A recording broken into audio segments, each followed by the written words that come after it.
सामाजिक सञ्जालमा विश्व लिम्बूको हिजोको प्रतिक्रिया जुन रासोपालाई उहाँले गर्नुभएको सुझाव सल्लाहलाई लिएर विश्व लिम्बूलाई चाहिँ धेरै रासोपा समर्थकहरूले चाहिँ गाली गलौज गर्ने अथवा सामाजिक सञ्जालको दुरुपयोग गर्ने कामहरू गरिएको देखियो।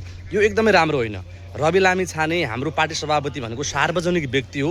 उहाँले र अब बन्ने सरकारले देशमा राम्रो गर्नुपर्छ भन्ने सबैको एक्सपेक्टेसन छ।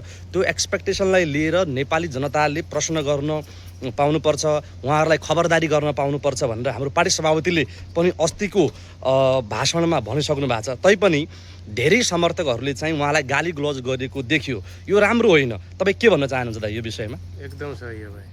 किन भन्दाखेरि अब सार्वजनिक पद धारण गरेको व्यक्तिलाई चाहिँ खबरदारी गर्नु, भोलिको दिनमा राम्रो गर्नुपर्छ भनेर एउटा सुझाव दिनु राम्रो कुरा हो। विश्व लिम्बूलाई चाहिँ गाली गर्नुपर्ने त्यस्तो मैले केही पनि देखिनँ। साथीहरू, कसैले पनि सामाजिक सञ्जालको दुरुपयोग गरेर सार्वजनिक पद धारण गरेको व्यक्तिलाई खबरदारी गर्दाखेरि चाहिँ हामीहरू समर्थक हौँ, आफ्नो ठाउँमा ठिक छ।